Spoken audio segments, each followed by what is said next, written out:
Hello friends, target towards selection में आपका स्वागत है। अगर मेरा चैनल अभी तक आपने सब्सक्राइब नहीं किया तो चैनल को सब्सक्राइब कर लीजिए। देखिए, कल और आज में ही जीआईसी की वैकेंसी आई है। बिल्कुल पैटर्न वही रहेगा जैसे कि आपका एलटी ग्रेड का रहा था, यानी कि प्री और मेंस दोनों होंगे। जनरल जो होगा पूरा आपका फर्स्ट पेपर प्री में पूरा जनरल होगा, जनरल यानी कि जीके होगी पूरी, और सेकंड पेपर में आपका सब्जेक्टिव होगा। जीके के लिए हम अलग से वीडियो बना देंगे आपके लिए जब आपके पूरा पेपर का नोटिफिकेशन अच्छे से आ जाएगा, क्योंकि उसमें सब आएंगी, हिस्ट्री भी आएगी, ज्योग्राफी भी आएगी, सिविक्स भी आएंगी, इकोनॉमिक्स भी आएंगी, यानी कि जो भी आपका प्री का पेपर होता है यानी कि जीके का पेपर होता है वो सारा लेवल आपका आएगा ही। और दूसरा पेपर जो होगा वो आपका सब्जेक्टिव होगा, यानी कि सब्जेक्ट का होगा, यानी कि मैथमेटिक्स का होगा। तो देखिए, इसी सिलसिले में यानी कि हम एक पूरा टॉपिक कवर करते हुए सारे ही पेपर्स की तैयारी करेंगे। अभी हमारी कैलकुलस चल रही है और 15 क्लासेस हो चुकी हैं। अगर आपने कोई भी क्लास मिस कर दी है तो जाके प्लेलिस्ट चेक कर लीजिए। वहां पर मैंने टीजीटी पीजीटी की पूरी प्लेलिस्ट बना दी है, जिसमें 16 की 16 क्लासेस आपको वहां पर मिल जाएंगी। तो ये हमारी क्लासेस 16 है। ये मैंने पूरा देखिए सिलेबस उठाया है और आपको मैंने पीजीटी का सिलेबस दे भी दिया था, जिसमें हम कैलकुलस कर रहे हैं। और मैं दिखा देती हूँ आगे का हम टॉपिक कौन सा लेकर चलेंगे। तो देखिए, ये मेरा पूरा सिलेबस था और इस सिलेबस में अभी हम जो कवर कर रहे हैं वो हम कैलकुलस कवर कर रहे हैं। और इस कैलकुलस में कवर करने पर हम देखिए डिफरेंशियल कैलकुलस हम कर चुके हैं, फंक्शन ऑफ फंक्शन हम कर चुके हैं, ग्राफ ऑफ फंक्शन कर चुके हैं, लिमिट ऑफ फंक्शन कर लिया हमने, कंटिन्यूटी ऑफ फंक्शन कर लिया है, और जनरल प्रॉपर्टीज कंटिन्यूस फंक्शन भी हो चुका है, डिफरेंशिएशन हो चुका है, डिफरेंशिएशन ऑफ एल्जेब्रिक फंक्शन हो चुका है, trigonometrical, exponential and logarithmic function भी हो चुके हैं, differential function of the function tangent and normal हमने अभी किया है, यानी कि 14 क्लास में हमने टेंजेंट किया था और 15 क्लास में हमने नॉर्मल किया था। तो ये आगे का टॉपिक है maxima and minima of single variable, यानी कि आज का जो टॉपिक है वो मैक्सिमा और मिनिमा का है। इसके बाद हम इनडिटर्मिनेट फॉर्म लेकर चलेंगे, यानी कि पूरा कैलकुलस ही हमारा फिनिश हो जाएगा 20 से 25 क्लासेस में। अब ये 16 क्लासेस हैं, उसके बाद हम इंटीग्रल कैलकुलस लेकर चलेंगे। तो आइए आज की वीडियो स्टार्ट करते हैं। टॉपिक है हमारा maxima and minima of a single variable. देखिए, सबसे पहले आप रूल समझिए क्या होता है। पहले हम कोई भी हमारा सपोज करो वाई है, वाई हम लिखते हैं, पूरा कर्व को वाई लिखते हैं, और उस वाई का हम जो वाई को अभी एफ एक्स गिवन है, अब हम उसका डीवाई अपॉन डीएक्स निकालते हैं। देखिए, स्टेप वाइज समझिए, क्योंकि अगर आपको स्टेप समझ में आ गए हैं तो ये सारे क्वेश्चन इजी हो जाते हैं। पहले हम किसी भी फंक्शन को y के बराबर रखेंगे, देन हम dy अपॉन dx निकालेंगे, और जो भी dy अपॉन dx निकला है उसको हम 0 पुट कर देंगे, यानी कि dy अपॉन dx को हम पुट करेंगे 0। फोर्थ हमारा स्टेप होता है, जैसे ही हमने dy अपॉन dx को पुट किया वहां पर एक एल्जेब्रिक इक्वेशन बनेगी। उस एल्जेब्रिक इक्वेशन से, यानी कि क्वाड्रेटिक इक्वेशन बनेगी या क्यूबिक इक्वेशन बनेगी, उससे हम क्या करेंगे, x की वैल्यू फाइंड आउट करेंगे, x की वैल्यू फाइंड करेंगे। फिर उसके बाद हम क्या करेंगे, दोबारा अगेन डिफरेंशिएशन करेंगे, यानी कि d2y अपॉन dx स्क्वायर निकालेंगे।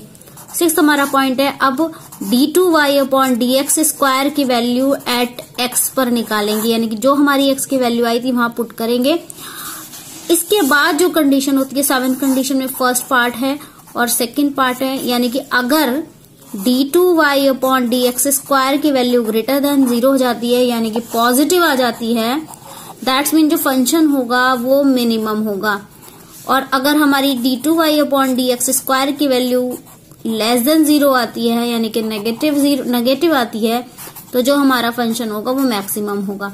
स्टेप फिर से समझिए, किसी भी फंक्शन को पहले y के बराबर रखेंगे, फिर उसको dy अपॉन dx निकालेंगे, देन dy अपॉन dx को 0 रखेंगे, फिर उस 0 रखने के बाद हमारी क्वाड्रेटिक इक्वेशन बनेगी, उससे हम x की वैल्यू निकालेंगे, d2y अपॉन dx स्क्वायर निकालेंगे दोबारा, और d2y x स्क्वायर में हम x की वैल्यू पुट करेंगे।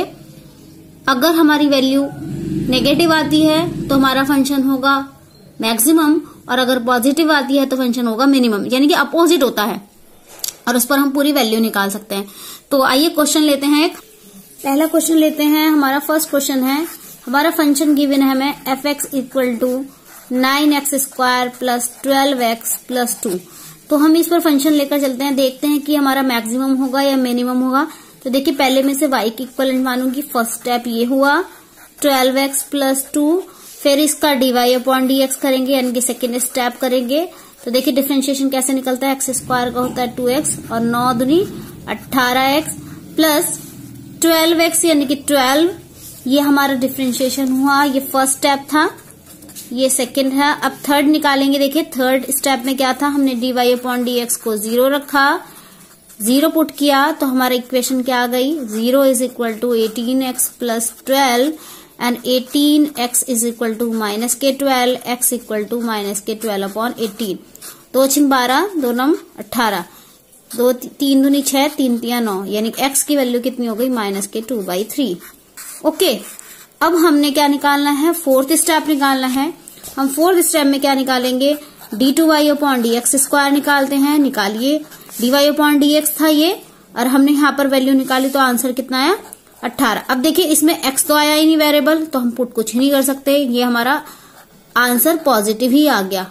पॉजिटिव आंसर आने का मतलब कितना है कि हमारा जो फंक्शन है वो मिनिमम होगा, फंक्शन इज मिनिमम। तो देखिए इस तरीके से हम मिनिमम एंड मैक्सिमम निकाल सकते हैं। अब आइए हम थोड़े से ऐसे क्वेश्चन लेते हैं जो कि एप्लीकेशन वाले क्वेश्चन हम कल लेंगे, आज हम केवल यही सिखाएंगे। 1-2 क्वेश्चन और ले लेती हूँ। हम इसका पार्ट 2 भी बनाएंगे जिसमें आपके एप्लीकेशन के क्वेश्चंस होंगे। फिर हम इसी के पार्ट में ही 2 वेरिएबल यानी कि पार्शियल वेरिएबल भी लेकर चलेंगे, क्योंकि कभी कभी पार्शियल वाले भी क्वेश्चन आ ही जाते हैं मैक्सिमम मिनिमम में। तो देखिए ये तो हमारा एक क्वेश्चन हुआ। नेक्स्ट क्वेश्चन लेते हैं। देखिए एक क्वेश्चन हम ले लेते हैं सेकंड वाला, sin x plus cos x, ये ले लेते हैं। तो इसको हमने y के इक्विवेलेंट माना। तो देखिए पहले हम निकालते हैं dy/dx। dy/dx यानी कि sin x का कितना होता है, cos x, और cos x का होता है माइनस के sin x। अब सेकेंड स्टेप dy/dx को हम रखेंगे 0 रखने पर क्या हो गया, 0 is equal to cos x minus sin x। अब हमने क्या करा कि cos x is equal to sin x and sin x upon cos x is equal to 1। तो ये कितना हो गया, tan x is equal to 1, और 1 किसकी वैल्यू होती है 10 में, ये होती है π/4 की। तो हमारा x की वैल्यू कितनी आ गई, π/4। x की वैल्यू कितनी आ गई, π/4, यानी कि हमने इससे x की वैल्यू फाइंड आउट कर ली। अब हमें क्या निकालना है, d2y(x²। तो d2y/dx स्क्वायर निकाला, ये कितना हुआ हमारा, cos x का हमारा मतलब कितना हो गया, माइनस के sin x, और sin x का कितना हो गया, cos x। तो आप देख रहे हैं यहाँ पर क्या है, ये नेगेटिव है, यानी कि sin x को हमने लिया प्लस cos x लिया। पहले पुट कर लेते हैं पहले, फिर उसके बाद ही सोल्यूशन निकालेंगे। ये d2y/dx स्क्वायर है, d2y/dx स्क्वायर पर हमने वैल्यू किस पर निकाली है, x इक्वल टू π/4 पर, माइनस के sin π/4 plus cos π/4 is equal to, हमने लगाया माइनस के।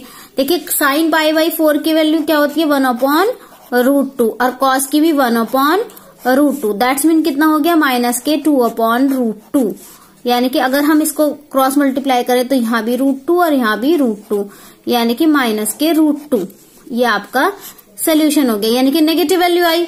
नेगेटिव का मतलब कितना हुआ, फंक्शन हमारा क्या हो जाएगा, फंक्शन इज मैक्सिमम। मैंने आपको बताया था कि जब हमारी नेगेटिव वैल्यू आती है तो फंक्शन क्या होता है, सॉरी मैक्सिमम। फंक्शन कितना होगा, मैक्सिमम होगा। आई होप आपको क्वेश्चन समझ में आए होंगे। एक क्वेश्चन लास्ट और ले लेते हैं, और कल हम जो कराएंगे वो एप्लीकेशन और लोकल मैक्सिमा लोकल मिनिमा, यानी इसी के कुछ ऐसे क्वेश्चन लेकर चलेंगे जो आपको देखने के लिए बहुत कम चांस मिलेंगे, कोई भी नहीं कराएगा, वाले क्वेश्चन में लेकर आऊंगी। तो एक क्वेश्चन ले लेते हैं।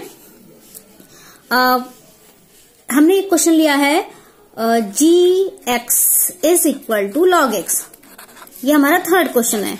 तो देखिए सबसे पहले क्या होता है, y मान लेते हैं, y equal to log x मान लेते हैं, और dy/dx is equal to 1/x। इसको 0 रखो, 0 रखा तो 1/x। देखिए x की वैल्यू ऑटोमेटिकली 0 हो गई। ओके, तो अब क्या सोल्यूशन हुआ, यानी कि आपका ये देखिए अगर हम इसको देखें, ये 1 यहाँ आया और 0 यहाँ आया, यानी कि पूरी की पूरा सोल्यूशन ही इसका 0 हो गया। तो हम इसे कह सकते हैं ये फंक्शन जो होता है ना ही मैक्सिमम होता है और ना ही मिनिमम होता है। इस तरीके के फंक्शन, यानी कि जब आपका पूरा सोल्यूशन निकल कर ही ना आए तो ये ना मिनिमम होते हैं ना ही मैक्सिमम होते हैं। इसी तरीके से एक क्वेश्चन और करा देते हैं, y इक्वल टू ई की पावर x। देखिए dy अपॉन dx कितना हुआ, e की पावर x हुआ। जब हम इसे 0 रखेंगे तो e की पावर x ये आएगा। e की पावर 0 कब होता है, किसी की पावर यानी कि 0 ही है, तो इसकी पावर 0 का मतलब ये कि पूरा सोल्यूशन 0 हो गया, यानी x की वैल्यू कितनी हो गई, 0 आ गई।